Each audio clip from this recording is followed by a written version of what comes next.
Hello' everyone, মাইছা lifestyle চেনেলত আপোনালোক সকলোকে স্বাগতম জনাইছোঁ আৰু ভিডিঅ'টো অন কৰিলে যদি শেষলৈকে চাব বুলি আশা কৰিছোঁ। ৰাতিপুৱা চাহ-তাহ খাই এতিয়া ৰ'দত বহি কমলা টেঙা ভৰ্তা খাব লৈছোঁ। শুকান জলকীয়া লগতে মিঠাতেল অলপ দি এনেকৈ কমলা টেঙা বহুত ভাল লাগে খাই। মই কিন্তু বহুত ভাল পাওঁ আৰু আমাৰ ঘৰত সকলোৱে ভাল পায় এনেকৈ কমলা টেঙা খাই। ঠাণ্ডা দিনত ৰ'দত বহি কমলা টেঙা খোৱাৰ সোৱাদেই বেলেগ।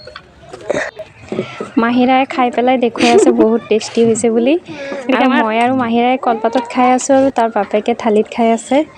কলপাতত খোৱাৰ সোৱাদেই বেলেগ, সেইকাৰণে আমি মাক জীয়েকে কলপাতত খাই আছোঁ আৰু তাৰ বাপেকেই বনাইছে, তাৰ বাপেকে থালিত খাই আছে।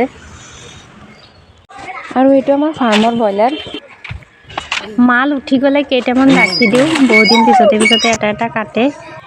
আৰু ফাৰ্মৰ পৰা মাল যোৱাৰ পিছতে এতিয়ালৈকে নতুনকৈ পোৱালি লোৱা নাই, কাৰণ ঠাণ্ডা দিন সেইকাৰণে বেমাৰ হোৱা চান্সটো অলপ বেছি থাকে আৰু ঠাণ্ডাটো বেছি পৰিছে, সেইকাৰণে কেইদিনমান দেৰিকৈ ল'ব বুলি কৈ আছে।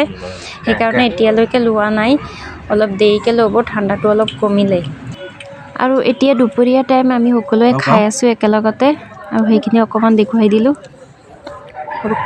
আৰু আমাৰ ঘৰৰ ওচৰত স্কুল এখনত অনুষ্ঠান হৈ আছে আৰু আমাৰ ঘৰৰ পৰা দেখা যায়। আৰু এতিয়া স্কুলতে আহিলোঁ চাবলৈ।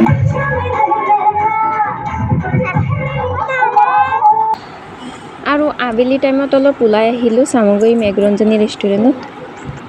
ৰেষ্টুৰেণ্টখন ভিতৰৰ পৰা বহুত ধুনীয়া চাবলৈ। ৰেষ্টুৰেণ্টখন আমাৰ ঘৰৰ পৰা বেছি দূৰ নহয়, 1 কিলোমিটাৰ দূৰত। আৰু ছোৱালী দুজনীক লৈ ধুনীয়া মুহূৰ্ত অলপ কটালোঁ।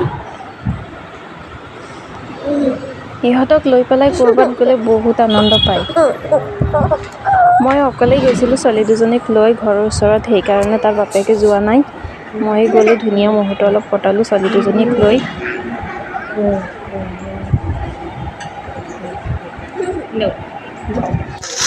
আৰু ৰাতি তিনিআলিত আমাৰ ধৰ্মীয় সভা এখন হৈছিলে, আৰু তাৰ পৰা মাইছাৰ কাৰণে এটা কেকটাছ আনিলে, আনি চাইছে মাইছা টোপনি আছে।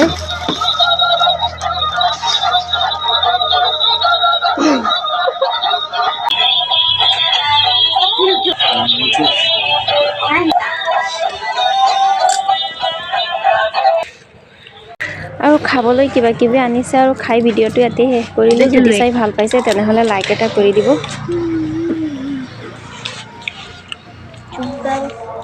Put a light back if you